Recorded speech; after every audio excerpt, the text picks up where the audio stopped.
Hello बच्चों, 10 minutes physics में आज हम लोग गॉस लॉ को लेके आए हैं और आज हम लोग गॉस लॉ पढ़ेंगे, इसके बारे में डिटेल देखेंगे। इस डिस्कशन में बेसिक 3 पॉइंट हमने पिक किया है, फिर इससे रिमेनिंग चीज अगले में पढ़ाऊंगा मैं तो आप लोग को। फ्लक्स आप लोगों ने पढ़ा है, flux E dot D S हमने पढ़ाया था आपको, ई डॉट एस पढ़ाया था, लेकिन अभी थोड़ा एक्सटेंशन कर दिया मैंने उसको। गॉस लॉ ने इसको थोड़ा ऑर्गेनाइज कर दिया, ऑर्गेनाइज किया, एक इंटीग्रेशन लगा के flux is equal to integration of ds. ये जो इंटीग्रेशन का साइन है, ये जो इंटीग्रेशन का साइन है बेटा, ये कहलाता है क्लोज्ड इंटीग्रेशन। Closed integration. और जब यहां डीएस लगा दिया तो ये हो गया क्लोज्ड एरिया इंटीग्रेशन, यानी ये एरिया को जोड़ेगा, कंप्लीट जोड़ेगा एक एरिया को, 2 डायमेंशनल स्पेस को। और ये डीएस आपको पता है डिफरेंशियल एरिया कहलाता है, डिफरेंशियल एरिया डीए भी लिख सकते हो। और क्यू इन जो है ये है चार्ज इनसाइड गॉसियन सरफेस। ये जो गॉसियन सरफेस है ये एक हाइपोथेटिकल सरफेस है, ऐसा नहीं सरफेस आपको मिलेगा बना बनाया, ऐसा नहीं कि सरफेस आपको बनाना है। एक इमेजिन करना है एक ऐसा सरफेस जहां से हमारे लिए कैलकुलेशन इजी हो। यह भी कोई जरूरी नहीं है कैलकुलेशन इजी करना हो, सरफेस कुछ भी हो सकता है, लेकिन टू सॉल्व सम न्यूमेरिकल्स या कोई डिफाइंड स्ट्रक्चर का फील्ड निकालने के लिए हमें गॉसियन सरफेस ऐसा लेना होता है कि वो इस इंटीग्रेशन को आसान बना दे। अब मैंने इससे पहले फ्लक्स ऑफ इलेक्ट्रिक फील्ड में बताया है, एरिया वेक्टर जो होता है वो सरफेस के परपेंडिकुलर होता है। मान लो ये सरफेस है मेरा हाथ, तो इसका परपेंडिकुलर होगा एरिया वेक्टर। अब एरिया वेक्टर सरफेस के परपेंडिकुलर और इलेक्ट्रिक फील्ड भी सरफेस के परपेंडिकुलर हो तो दोनों पैरेलल हो जाएंगे।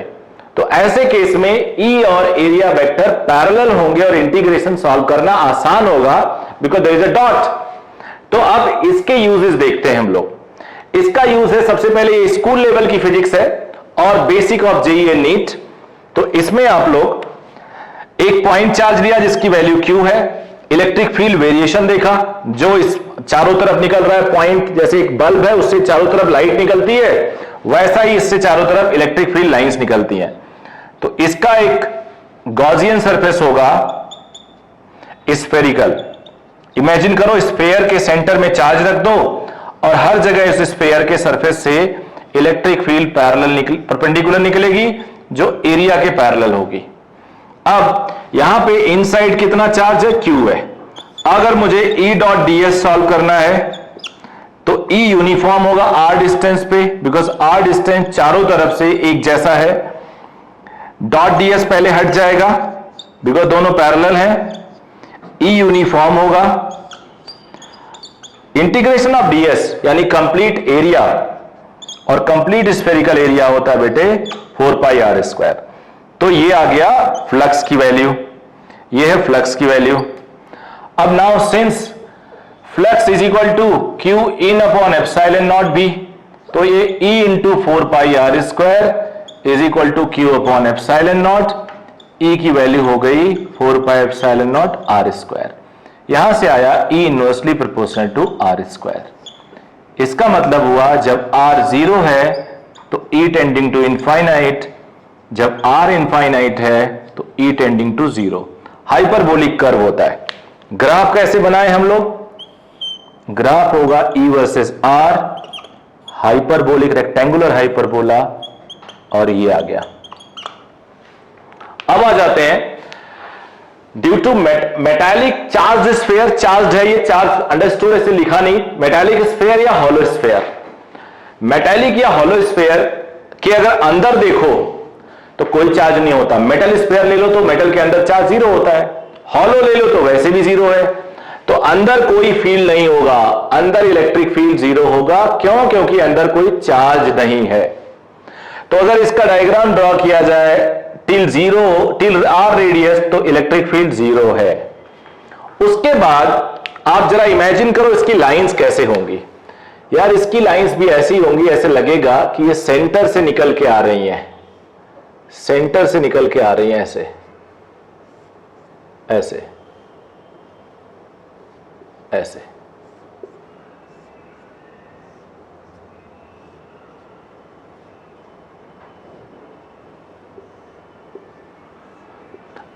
Gaussian surface when r greater than equal to capital R, यानी आउटसाइड अगेन एक स्फेयर होगा, गॉसियन सरफेस एक स्फेयर होगा,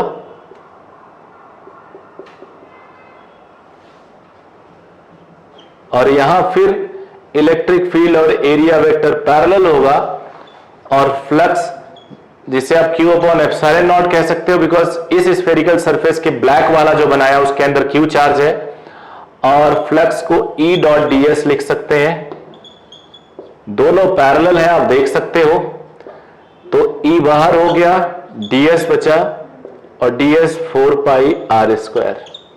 तो अब आप लिख सकते हो E is equal E into 4 pi r square, Q upon epsilon not, E आ गया Q upon 4 pi epsilon naught r square. ये भी हाइपरबोलिक हो गया,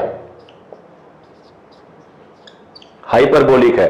अब यहां पे एक चीज देखना होगा आपको, जब r is equal to capital R है तो E मैक्सिमम होगा, मैक्सिमम मान लो E नॉट। अब E नॉट की वैल्यू यहां लिख देता हूं 1 upon 4 pi epsilon naught Q upon r square. तो कैपिटल R पे यानी सरफेस पे मैक्सिमम इलेक्ट्रिक फील्ड, उसके बाद कम होगा ऐसे, और यहां पे E नॉट है। तो आपने देख लिया मेटालिक स्फीयर या हॉलो स्फीयर पे पॉइंट चार्ज, मेटालिक स्फीयर या हॉलो स्फीयर।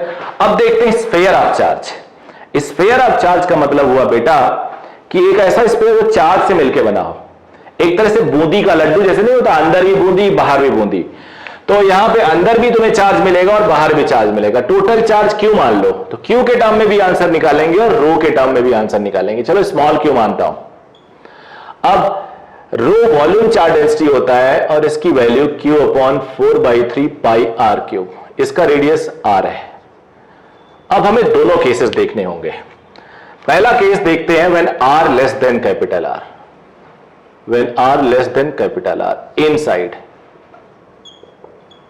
इनसाइड एक गॉसियन सरफेस ले लो ये, और यहां पे चार्ज देख लो, स्फीयर ही होगा तो वैसा ही कॉन्सेप्ट है, दोनों जैसा कॉन्सेप्ट है। अब जो चार्ज होगा वो होगा rho into 4/3 pi r cube. बेटा रो होता है, रो क्या होता है, चार्ज अपॉन वॉल्यूम। तो अगर चार्ज निकालना हो तो रो इंटू वॉल्यूम मल्टीप्लाई कर दो।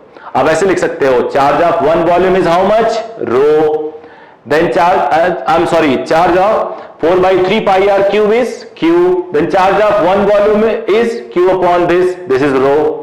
अब एक वॉल्यूम का चार्ज रो आ गया तो कोई भी वॉल्यूम निकालना हो तो वो मल्टीप्लाई कर दो। अब इसको Q के टर्म में भी तुम लिख सकते हो, Q अपॉन रो के टर्म में भी लिखेंगे, Q के टर्म में भी लिखेंगे, दोनों हम लोग लिखेंगे। 4/3 पाई r क्यूब ये गया और ये आया Q r cube upon r cube. तो एक बार ये लिखेंगे हम लोग और एक बार ये लिखेंगे अंदर। अब इसकी वैल्यू निकालने के लिए थोड़ा सा स्पेस में बना लूं, थोड़ा सा मैं इसको यहां पे स्पेस बना लेता हूं और यही वाला स्पेस यूज करते हैं इनसाइड के लिए।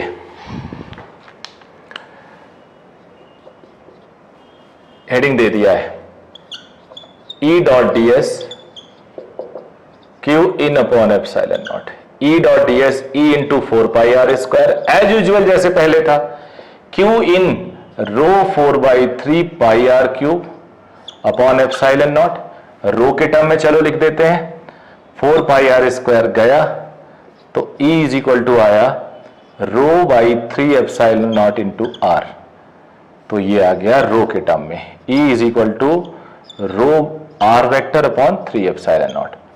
दूसरे टर्म में लिख देते हैं E dot ds Q upon epsilon naught, तो E into 4 pi r square, Q की वैल्यू है Q r cube upon r cube into epsilon naught. तो अब E हो जाएगा r क्यूब कैंसिल हो गया, 1 upon 4 pi epsilon naught Q r upon r cube, तो E directly proportional to R।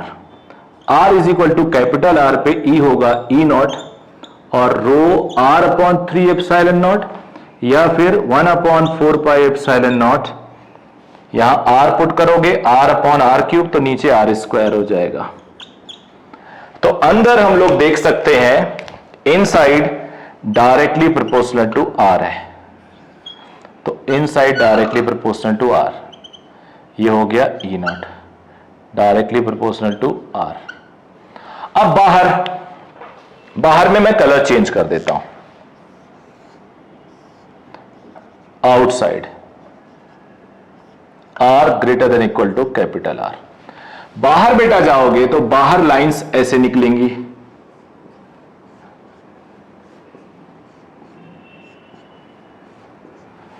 अगर आप इसे बाहर से देख रहे हो तो बाहर से यार जैसे ये दिख रहा है, क्या इसमें कभी आपने बाहर से आपको पता चला अंदर खोखला है या सॉलिड है, चार्ज है या नहीं है?